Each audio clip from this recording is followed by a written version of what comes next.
بنی اسرائیل میں ایک خاتون تھی، اس کا بڑا گھرانہ تھا، اس کا باپ جو تھا وہ بڑا کنجوس اور بخیل آدمی، بڑے پیسے والا۔ ایک دن ایسا ہوا کہ یہ جو لڑکی تھی، جوان لڑکی، اس نے باہر ایک فقیر کو دیکھا جو بڑا مجبور تھا، ضرورت مند تھا، اس کو اٹھا کر کے اچھی خاصی دولت اپنے باپ کی دے دی، اور باپ کو پتہ چلا تو اتنا غصے میں آیا کہ میں ایک پھوٹی کوڑی نہیں دیتا اور تو اتنی بڑی دولت اٹھا کر دے دی۔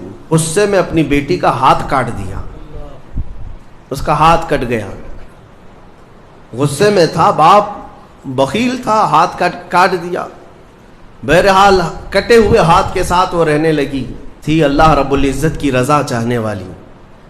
کئی دن تک اسی طرح گزر گئے۔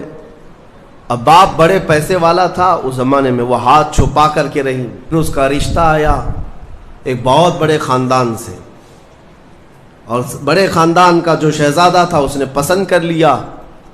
شادی کی ڈیٹ قریب آئی، ان لوگوں نے ہاتھ نہیں دیکھا، بس چہرہ اور باقی ساری چیزیں دیکھی، اور انہوں نے بھی چھپا رکھا کہ ہاتھ نہیں ہے۔ کٹے ہوئے ہاتھ کے ساتھ کون شادی کرے گا؟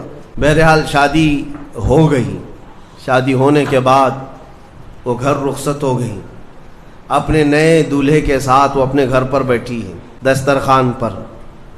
وہ بائیں ہاتھ سے کھایا کرتی تھی، ایک ہاتھ تو کٹا ہوا تھا، چھپا کر کے رکھتی تھی۔ دسترخوان پر جب بیٹھی، اس کا نیا دولہا ہے، اس کے گھر والے، کھانے کے وقت اب ہاتھ نکالنے کی باری آ گئی۔ وہ بائیں ہاتھ سے کھا رہی تھی تو اس کے شوہر نے کہا کہ کیا سیدھے ہاتھ سے نہیں کھا سکتی؟ سیدھے ہاتھ سے کیوں نہیں کھا سکتی؟ اب اس کے رشتے کے ٹوٹنے کا وقت آ گیا تھا۔ اگر پتہ چلے تو دھوکہ کیا ہے، کٹے ہوئے ہاتھ کے ساتھ ہمارے ساتھ نکاح ہوا ہے۔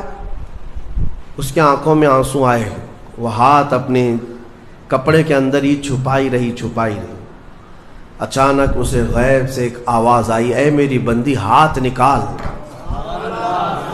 اس نے اپنے دوپٹے کے اندر سے ہاتھ نکالا تو سیدھا ہاتھ پورا صحیح سلامت تھا۔ پھر وہ زمانہ موسیٰ علیہ السلام کا تھا، ان کی بارگاہ میں حاضری دے کر اس نے اپنا یہ واقعہ سنایا۔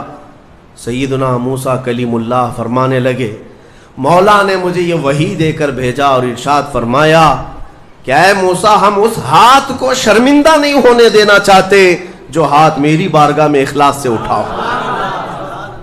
میرے عزیزو، یہ اخلاص کی دولت ہے۔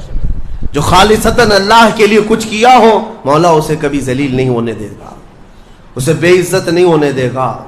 اسی لیے کچھ کام ایسے کر جاؤ جو خالصتاً اللہ کے لیے ہو۔ رب تبارک و تعالیٰ کے لیے اب تک کیا کیا ہے، اس کا بھی آپ کے پاس کچھ تو ہونا چاہیے۔